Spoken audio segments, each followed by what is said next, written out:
রোপণ করেছিলাম যে আমাদের এই শেরপুরের মাটি, পানি, বাতাস এবং পরিবেশের সাথে এটা কতটুকু মানানসই হয়, এখানে ফুল ফোটে কিনা।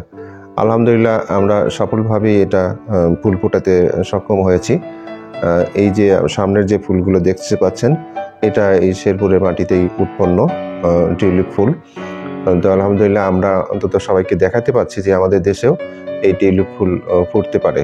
যদিও এর আগেই অনেকেই দেখিয়েছেন, তো শেরপুরের আবহাওয়া এটা উপযোগী কিনা ফোটার জন্য সেটা আমরা আমাদের যে কনফিডেন্স, আমাদের আত্মবিশ্বাস সৃষ্টি হয়েছে। তো যাই হোক, এই প্রসঙ্গে আমি টিউলিপ সম্বন্ধে যদিও আপনাদের অনেকের ধারণা আছে, তারপরে সীমিত ধারণা থেকে কিছু বলতে চাচ্ছি। এটা একটি টারবান নামক একটা তার্কি শব্দ থেকে আসছে, যেটা টারবান শব্দের অর্থ হলো যে অনেকটা পাগড়ির মতো। মাথায় যে তারা টার্কিশটা যে মাথায় পাগড়ি ব্যবহার করে, পাগড়ির যে কাপড়ের যে মাথার উপরে যে মোড়কটা থাকে অনেকটা স্কার্পের মতো, মাথার স্কার্প যেটা বলে হেড স্কার্প। তো হেড স্কার্পের সাথে এই ফুলের অনেকটা সম্পর্ক আছে, অর্থাৎ চারদিকে যে পাপড়িগুলো আছে অনেকটা পাগড়ির মতো মোড়ানো, যার ফলে সেই টারবান থেকেই আমাদের বলা হয়, যে ধারণা করা হয় যে টিউলিপ শব্দটা আসছে। তো সেটা এখানে প্রথমত আমাদের পারস্যের থেকেই এটার উৎপত্তি বলে ধারণা করা হয়। আমাদের যে দশম শতাব্দীতেই এটা শুরু হয়। পরবর্তীতে পারস্য থেকে নেদারল্যান্ড এবং ইউরোপ, আমেরিকা, মধ্য এশিয়া থেকে শুরু করে বিশ্বের বিভিন্ন জায়গায় শীতপ্রধান দেশে এটার আবাদ হয়েছে এবং বর্তমানে পৃথিবীতে সবচেয়ে বেশি এই টিউলিপ ফুল উৎপাদন হয় নেদারল্যান্ডে। এটা হচ্ছে যে আমাদের লিলিয়াসি ফ্যামিলি একটি ফুল। এটা বর্ষজীবী, 1 বছর ব্যাপী থাকে, যদিও ফ্লাওয়ারিং অবস্থায় থাকে খুব অল্প সময়, কিন্তু কন্দ অবস্থায় এটা থাকে। এই টিউলিপের প্রায় 150টি প্রজাতি আছে, যেখানে অনেক সংকরায়িত বা হাইব্রিড জাতও আছে। তো বিভিন্ন কালারের এই টিউলিপ ফুল হয়ে থাকে। আপনারা দেখতে পাচ্ছেন যে এখানে একটি গোলাপি বা পিঙ্কিশ কালার, এটা অনেকটা রেডিশ, তারপরে সাদাও আসছে। এখানে সবগুলো বিভিন্ন কালারের টিউলিপ গাছ আছে, হয়তো কিছুদিন পরে সবগুলোই ফুটবে। এটা অনেকটা রেডিশ।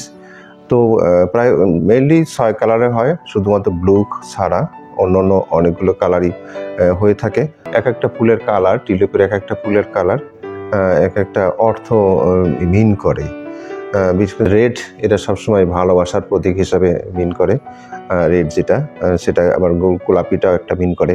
তো এরকম প্রত্যেকটা ফুলের বা টিউলিপ ফুলের কালারের সাথে একটা সিনক্রোনাইজেশন মিনিং আছে। তো যাই হোক, এটা যেটা বলবো আমি প্রথম থেকে বলি, এখানে যেটা এই গাছের নিচে, যেটা আমাদের যে পেঁয়াজের নিচে যেমন কন্দ হয়, তেমনিভাবে এরকম একটা কন্দ থেকেই এই গাছের উৎপত্তি হয়। অর্থাৎ নিচে পেঁয়াজের মতো একটা বাল্ব থাকে, সেই বাল্ব থেকে এই ফুলটা হয়ে আসে। এবং এখানে যে দেখতে পাচ্ছেন যে এখানে প্রথমে পাতা সাধারণত আমাদের যে কলাবতী গাছ যেমন দেখা যায়, অনেকটা কলাবতী গাছের প্রতি পাতাটা সফট এবং সবুজ। তো পাতার সংখ্যা অনেক সময় বলা হয় যে 2টা থেকে 6টা পর্যন্ত হতে পারে। যে এখানে 3টে পাতা আমি দেখতে পাচ্ছি, এরকম 2 থেকে 6টা পাতা, খুব একটা বেশি পাতা হয় না। এটার উচ্চতা উচ্চতা আমাদের 4 ইঞ্চি থেকে আমাদের 28 ইঞ্চি পর্যন্ত হতে পারে, লম্বা হতে পারে। দেখতে পাচ্ছেন এখানে লম্বা বিভিন্ন রকম আছে। তো এটা মোটামুটি 28 ইঞ্চি পর্যন্ত হতে পারে। তা স্বাভাবিক হচ্ছে যে আমাদের 1 ফুট বা 1.5 ফুট হলো স্বাভাবিক। আর মাঝখানে যে কাণ্ডটা আছে, এই কাণ্ডটা জাস্ট এই গাছের যে আমাদের যে কন্দ আছে, কন্দর নিচ থেকে এটা উঠে আসছে। উপরে হচ্ছে যে ফুলটা, তো ফুলটা একটা গাছে একটাই ফুল হয়। তো কিছু কিছু প্রজাতি আছে যেখানে হয়তো 3 থেকে 4টা পর্যন্ত ফুল হতে পারে।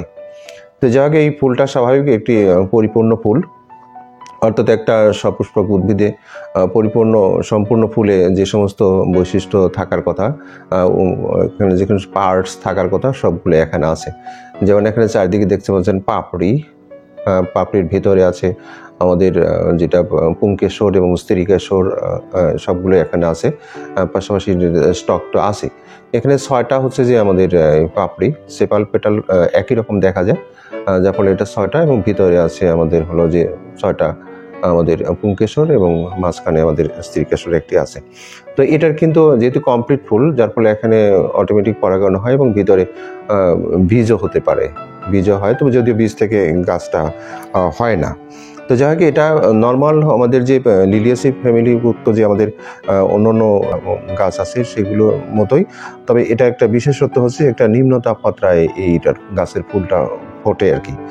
বিশেষ করে এই যে নিচে যে বাল্বটা থাকে বা কন্দটা থাকে, এটা হারভেস্ট করার পরে দীর্ঘদিন লো তাপমাত্রায়, অর্থাৎ 50 ডিগ্রি ফারেনহাইট থেকে শুরু করে 70 ডিগ্রি ফারেনহাইট তাপমাত্রায় দীর্ঘদিন এটা রেখে দিতে হয়। শীত প্রধান দেশে এটা শীত শুরু হওয়ার আগে এটা মাটিতে দিয়ে দিতে হয়। পরবর্তী যখন শীত চলে যায়, যখন স্প্রিংটা চলে আসে মার্চ এপ্রিলের দিকে, তখন এটা ফ্লাওয়ারিং হয়ে থাকে। কিন্তু আশ্চর্য ব্যাপার হলো যে আমাদের দেশে শীতটা যেহেতু আগাম চলে যায়, সে সময় এই টেম্পারেচার যখন গ্রো করে, মোটামুটি আমাদের বলা হয় যে 8 থেকে 12 ডিগ্রি সেন্টিগ্রেড তাপমাত্রায় এটার এই কন্দ থেকে ফুলটা বের হয়ে আসে। আমাদের দেশে এই সময়ে বিশেষ করে ডিসেম্বরের শেষের দিকে বা জানুয়ারির প্রথম দিকে আমাদের দেশের যে ঠাকুরগাঁও, পঞ্চগড়, ইভেন যশোর কিছু কিছু জায়গায় যেহেতু এই টেম্পারেচার বিরাজ করে, যার ফলে এই আমাদের ভার্নালাইজেশন করা যে কন্দ আছে, সেই কন্দগুলো রোপণ করলে অটোমেটিক এই সময়টাতে ফ্লাওয়ারিং হয়ে যায়, যেটা আপনারা দেখতে পাচ্ছেন। এখন এটা ফেব্রুয়ারি মাসের আজকে 7 তারিখ, এখনই আমরা এটা ফ্লাওয়ারিং দেখতে পাচ্ছি। কিন্তু এটা মজার ব্যাপার হচ্ছে এই সময় ইউরোপে বা যে সমস্ত দেশে টিউলিপ হয়, সে সমস্ত দেশে কিন্তু এখন এই সময় টিউলিপ অতটা নাই, তারা হয়তো অপেক্ষা করছে স্প্রিংয়ের জন্য। তো এই জন্য আমাদের একটা বিরাট সম্ভাবনা যে আমরা ওই যে সমস্ত দেশে টিউলিপ হয় সেই সমস্ত দেশে আমরা এই টিউলিপ রপ্তানি করতে পারি। তবে বিশেষ বিষয় হলো যেটা হলো যে বাল্ব যেটা আছে, এই বাল্বটা আমাদের দেশীয় তাপমাত্রায় নর্মালি এটা সংরক্ষণ করা যায় না। দেখতে পাচ্ছেন এখানে যে নিচে বাল্বটা আছে বা কন্দটা আছে, এই কন্দটা নির্দিষ্ট তাপমাত্রায় এবং লো টেম্পারেচারে সংরক্ষণ করতে হয়, এবং পাশাপাশি আরও কিছু বিশেষ পরিচর্যা আছে, যেগুলো ম্যানেজমেন্ট আছে। এই ম্যানেজমেন্টগুলো এখনও আমাদের দেশে সেভাবে ডেভেলপ হয় নাই। আমরা যদি সেই পরিমাণে এই কন্দগুলো নিজস্ব আঙ্গিকে আমাদের দেশের সাথে যদি সেগুলো সংরক্ষণ করতে পারি, তাহলে আমাদের দেশে এই একটা নতুন দিগন্ত উন্মোচিত হতে পারে। বিশেষ করে এটা আমাদের যে টিউলিপ ফুল, এটা সারা বিশ্বব্যাপী সমাদৃত। এটাকে বলা হয় ভালোবাসার প্রতীক। এটার সাথে আমাদের শিরি ফরাদের ভালোবাসার সম্পর্কের সাথেও এটার একটা কাহিনী আছে, জানা যায়। আবার এই যে একটি দেখতেছে, এই ফুলটার কালারটা ভিন্ন রকম আছে। তো এটা হাইব্রিডাইজেশন করার ফলে অথবা বলা হয় যে ভাইরাসের ব্রেকডাউনের ফলেও নাকি এই কালারটা হয়েছে। এখানে লাল আছে প্লাস হলুদ আছে, বিভিন্ন কালারে এটা হয়েছে। তো যাক, এটা নিঃসন্দেহে একটা ভালো ফুল।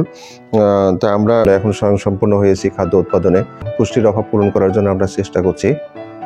পাশাপাশি ফুল রপ্তানিতেও আমরা অনেকটাই এগিয়ে এসেছি। অনেক চাষিরাই ফুল রপ্তানি করে বা ফুল উৎপাদন করে স্বাবলম্বী হচ্ছে। কাজে এটাই টিউলিপ ফুল আমাদের দেশে হওয়া শুরু হয়েছে। ইতিমধ্যেই অনেক জায়গায় বাণিজ্যিকভাবে এটার আবাদ শুরু হয়েছে।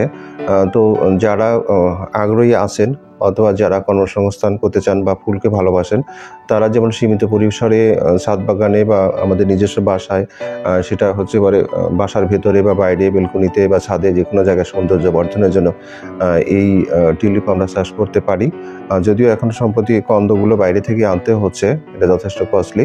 তারপরে ব্যাপকভাবে করতে পারলে, চাষ করলে এটার হয়তো আমাদের এটার মূল্যটা কমে আসবে। আর যদি আমরা আমাদের পরিবেশের সাথে আমাদের শীততাপ নিয়ন্ত্রিত কোনো বিশেষ প্রযুক্তির মাধ্যমে যদি আমরা এই বাল্বগুলো সংরক্ষণ করতে পারি, সেক্ষেত্রে আমাদের একটা নতুন সম্ভাবনার দুয়ার উন্মোচিত হবে। আমরা এই টিউলিপ উৎপাদন করতে পারবো। যেহেতু অফ টাইমে আমাদের দেশে টিউলিপ উৎপন্ন হচ্ছে, কাজেই এটা রপ্তানির একটা বিরাট সুযোগ রয়েছে। আজকে হচ্ছে ফেব্রুয়ারির 7 তারিখ, সামনে হয়তো 14ই ফেব্রুয়ারি আমাদের ভালোবাসা দিবস। ভালোবাসা সব ক্ষেত্রেই সবার জন্যই প্রযোজ্য। সেটা যে কোনো সম্পর্কের ক্ষেত্রেই ভালোবাসাই হচ্ছে যে মূল সঞ্জীবনী শক্তি। ক্ষেত্রে ভালোবাসা দিবস উপলক্ষে আমাদের এটিআই শেরপুরে উৎপাদিত টিউলিপ ফুল দিয়ে অগ্রিম সবাইকে শুভেচ্ছা জানাচ্ছি, ভালোবাসা জানাচ্ছি, সবার জন্য শুভকামনা করছি। তো আমরা আশা করি আমরা প্রত্যেকে যার যার আঙ্গিকে যে কৃষির সাথে আমরা থাকবো, কৃষির সাথে এবং উন্নয়নের পথে চলবো। সবাইকে ধন্যবাদ। আসসালামু আলাইকুম।